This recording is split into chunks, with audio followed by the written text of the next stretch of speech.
오늘 기도학교 39번째입니다. 오늘은 기도원 이야기를 통해서 이 기적과 기도의 관계에 대해서 좀 함께 살펴보고자 합니다. 사사기 6장 1절 말씀 보면 이런 말씀이 있습니다. 이스라엘 자손이 또 여호와의 목전에 악을 행하였으므로 여호와께서 7년 동안 그들을 미디안의 손에 넘겨주시니. 아멘. 자, 때는 바야흐로 이스라엘 자손들이 하나님 앞에서 범죄함으로 7년 동안이나 미디안으로부터 고통을 당하고 있던 그런 때였습니다. 하나님께서는 이스라엘 백성들을 미디안 족속의 손에서 구원하시고자 사사를 세우시는데 그의 이름이 바로 기드온이었다는 것이죠. 하나님께서는 이 기드온을 사사로 세우십니다. 그런데 6장 말씀에 보면 기드온에 대해서 그가 밀을 포도주 틀 안에서 숨어서 타작하는 사람으로 이렇게 보여줍니다. 밀을 타작하는데 숨어서. 미디안 사람들이 당시에는 곳곳에 숨었다가 그 때가 되면 올라와서 그 곡식들을 탈취해 갔기 때문에 그것을 숨어서 하는 것은 어찌 보면 당연하지만 포도주 틀이라는 작은 틀 안에 숨어서 이 자신이 먹을 그 밀 몇 가닥을 타작하는 이 모습을 보여줌으로써 이 기드온이 얼마나 소심하고 겁이 많은 인간인가 하는 것을 우리에게 보여주고 계시죠. 그러나 하나님께서는 이런 기드온을 부르시고 또 그를 용사로 세워 나가시게 됩니다. 기드온은 사사로 부름을 받고 밤에 찾아가 그 은혜 받은 대로 그 아세라상을 찍어버리고 그리고 바알의 제단을 허물어 뜨리는 역사를 일으킵니다. 이 사건으로 기드온은 여룹바알이라 하는 이름을 얻게도 되죠. 또 그때 이 미디안 사람들과 아말렉을 비롯한 동맹군들이 이스라엘을 쳐 들어오게 됩니다. 이때 기드온은 하나님의 부르심을 받고 하나님의 그 말씀대로 즉각적으로 순종한 것이 아니라 우리가 잘 아는 내용이죠. 하나님을 시험하게 됩니다.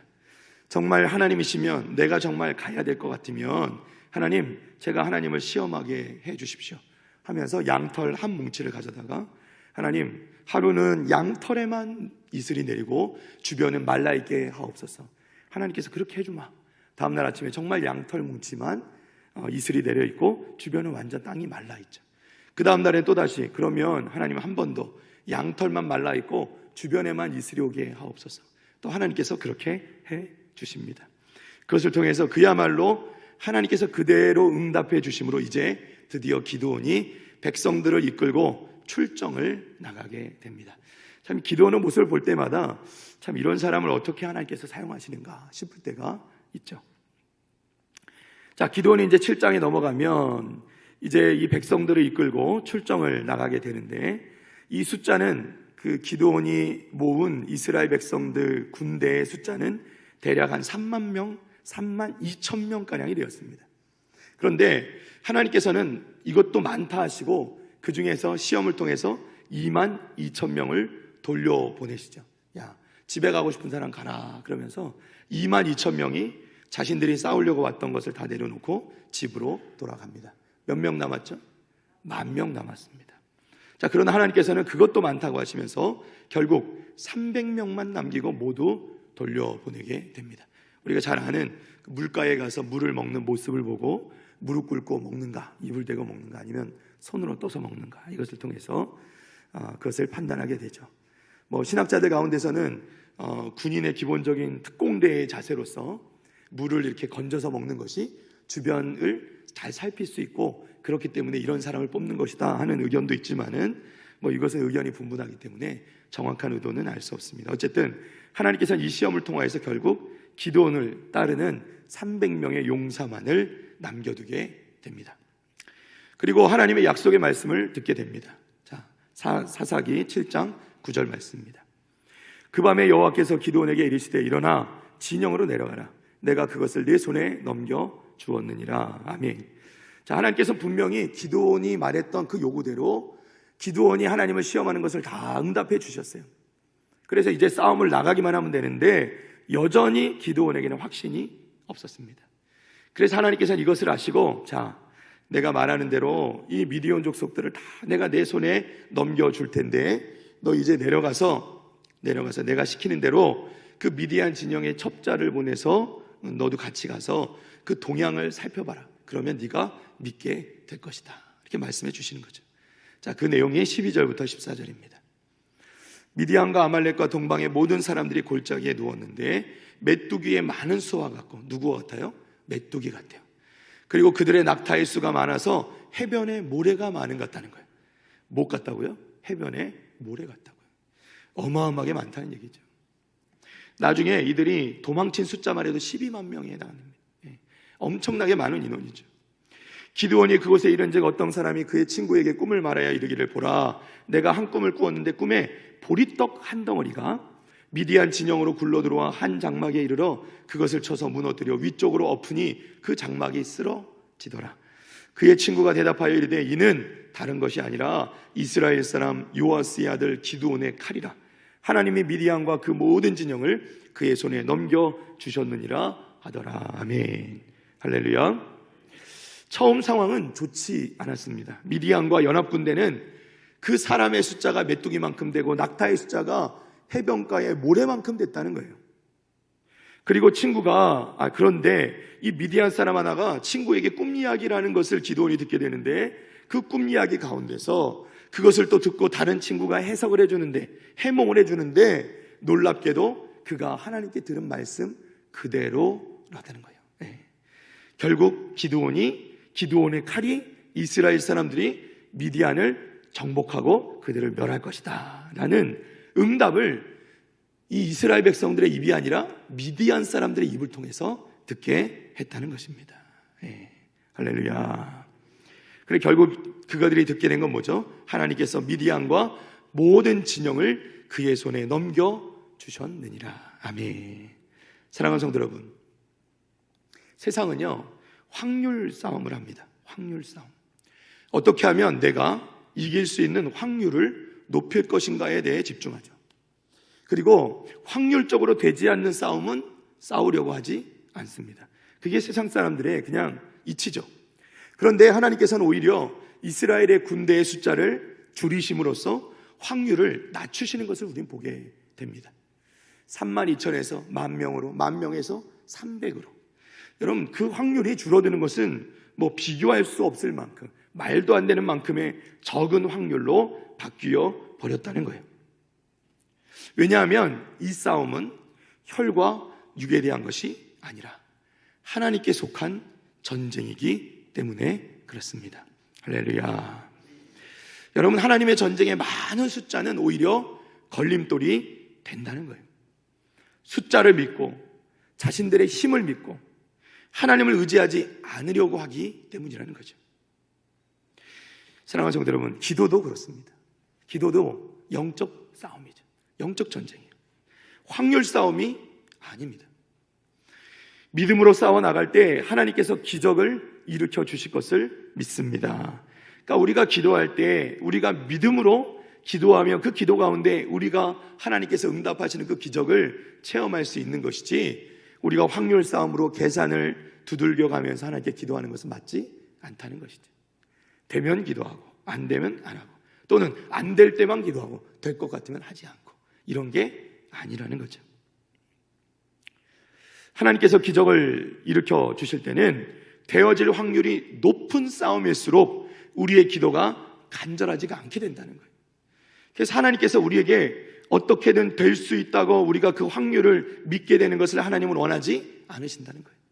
하나님 원하시는 것은 우리가 그 한 가닥의 희망, 한 가닥의 소망, 우리가 우리 스스로 무엇인가 할 수 있다라는 그것을 붙들고 있는 한 하나님의 기적은 우리 가운데 일어나지 않는다는 것이죠.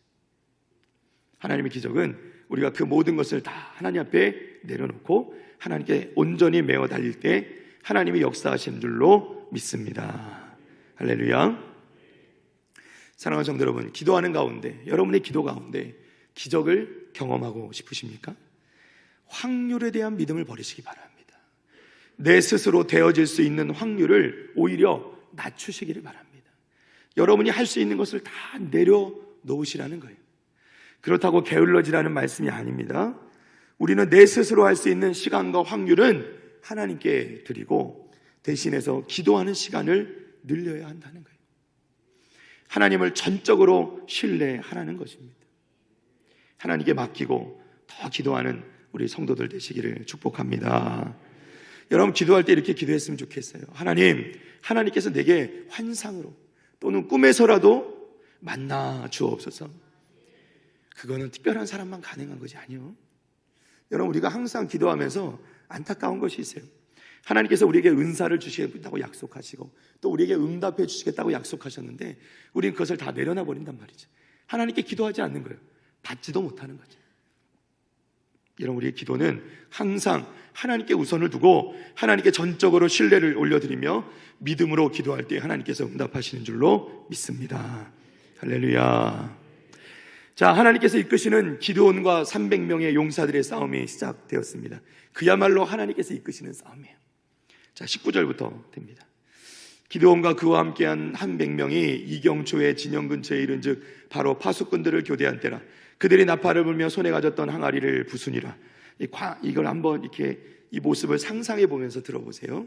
세 부대가 나팔을 불며 항아리를 부수고 왼손에 횃불을 들고 오른손에 나팔을 들어 불며 외쳐 이르되 여호와와 기드온의 칼이다 하고 각기 제자리에 서서 그 진영을 에워싸매 그 온 진영의 군사들이 뛰고 부르짖며 도망하였는데 300명이 나팔을 불 때에 여호와께서 그 온 진영에서 친구끼리 칼로 치게 하심으로 적군이 도망하여 스레라의 벳시다에 이르고 또 답밭에 가까운 아벨무올라의 경계에 이르렀으며 이스라엘 사람들은 납달리와 아셀과 온 므낫세에서부터 부름을 받고 미디안을 추격하였더라. 아멘.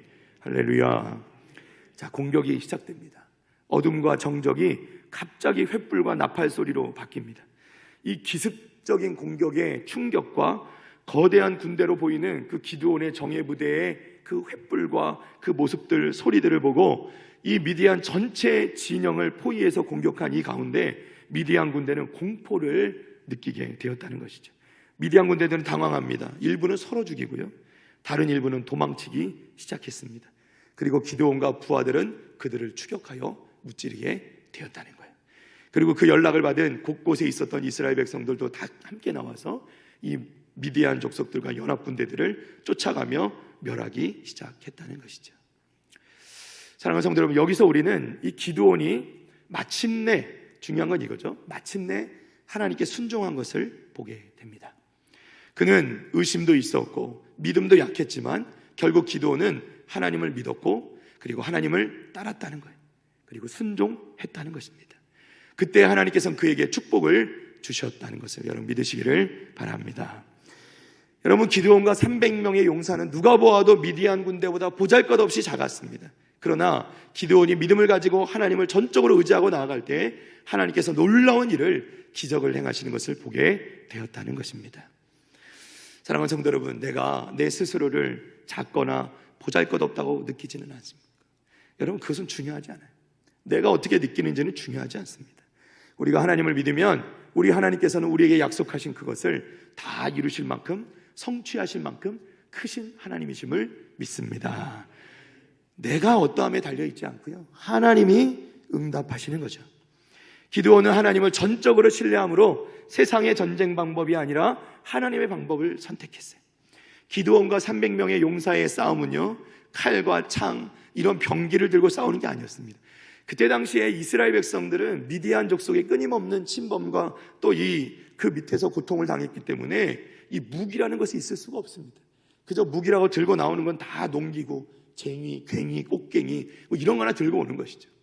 그런데 하나님께서는 그런 방법으로 싸운 것이 아니라 그것마저 다 손에서 놓게 하시고 그저 이들의 손에 나팔과 항아리와 횃불을 지어 주셨다는 거예요.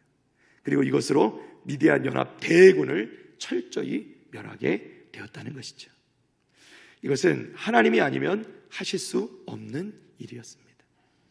이 원리에 대해서 바울 사도는 이렇게 말씀합니다. 고린도서 4장 6절 7절입니다. 어두운 데에 빛이 비치라 말씀하셨던 그 하나님께서 예수 그리스도의 얼굴에 있는 하나님의 영광을 아는 빛을 우리 마음에 비추셨느니라. 우리가 이 보배를 질그릇에 가졌으니 이는 심히 큰 능력은 하나님께 있고 우리에게 있지 아니함을 알게 하려 함이라. 아멘. 할렐루야. 무슨 말씀입니까? 하나님께서 예수 그리스도의 얼굴에 있는 그 하나님의 영광을 아는 빛을 우리 마음에 비추셨어요. 즉 하나님께서 우리로 하여금 예수 그리스도가 하나님 되심을 깨닫고 믿게 하셨다는 거예요.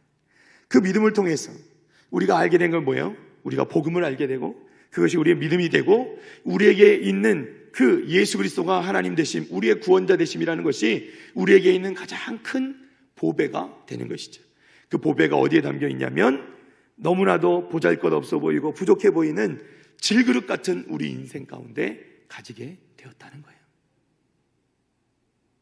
이유가 뭡니까? 결국 그 크신 능력은 하나님께 있고 우리에게 있지 아니함을 알게 하려 하십니다. 할렐루야. 사랑하는 성도 여러분, 하나님께서 왜 의심 많고 소심한 기드온을 불러서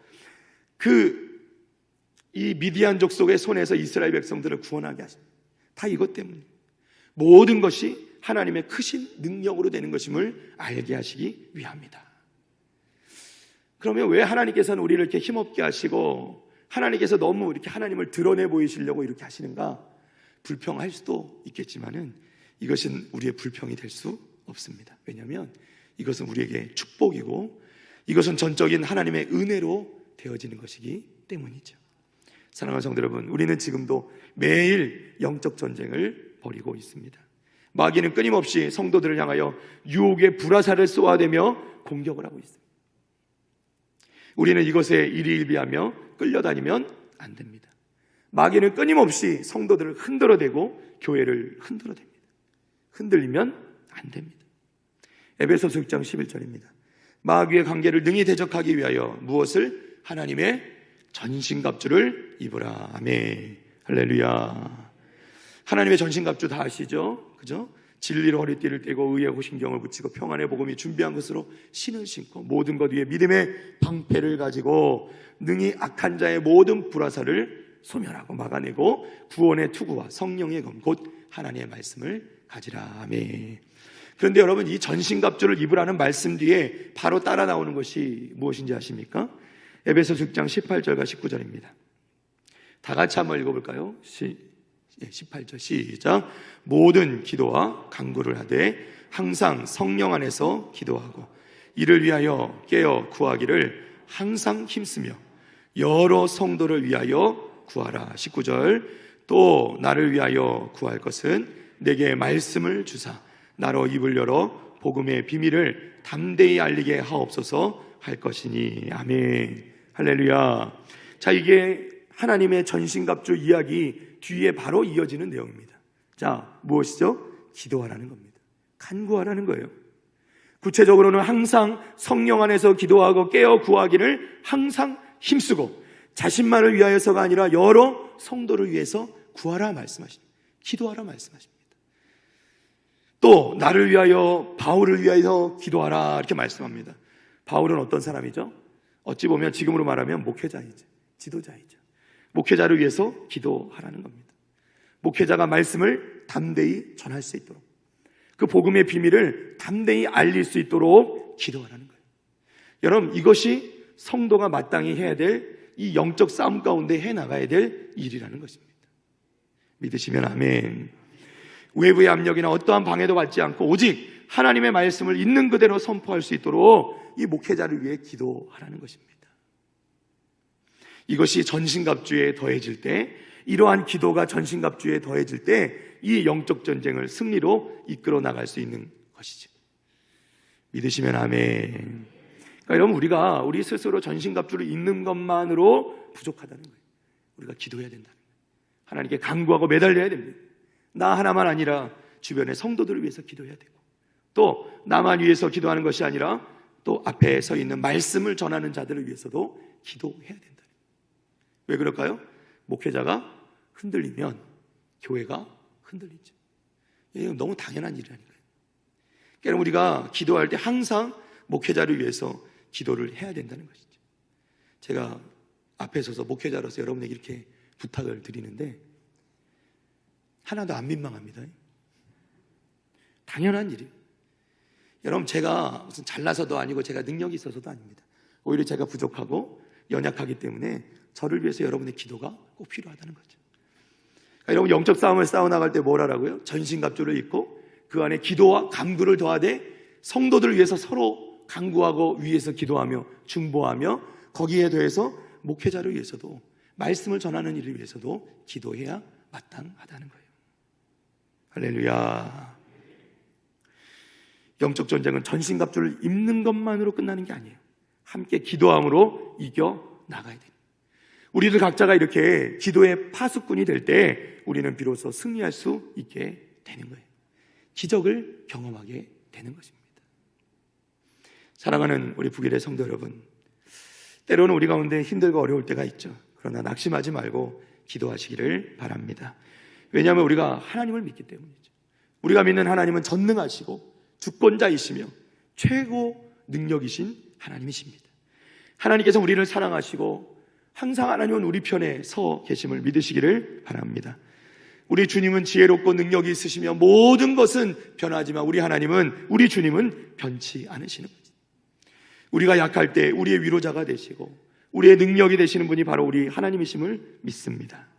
우리는 우리의 상황이나 환경을 보는 것이 아니라 우리 주님 계신 그 하나님 보좌를 바라보는 것이, 그리고 하나님께 간구하는 것입니다. 우리의 기도를 주님께서 항상 들으시고 우리를 위하여 지금도 중보하고 계시는 것을 믿으시기를 바랍니다. 사랑하는 성도 여러분, 우리의 영적 싸움은 계속됩니다. 그러나 그 싸움은 결국 하나님께 속한 것입니다. 확률 싸움이 아니에요. 절대적인 하나님의 역사하심 아래에 있는 것입니다. 전쟁이 하나님께 속했다는 것은 승리가 우리 것이라는 것입니다. 우리는 마침내 이 영적 싸움에서 이길 것이고 모든 영광을 하나님께 올려 드릴 것입니다. 할렐루야. 그때까지 쉬지 않고 끊임없이 기도의 파수꾼으로 결단하시는 사랑하는 우리 북의 성도들 다 되시기를 주님의 이름으로 축복합니다. 축복합니다. 우리 찬송가 357장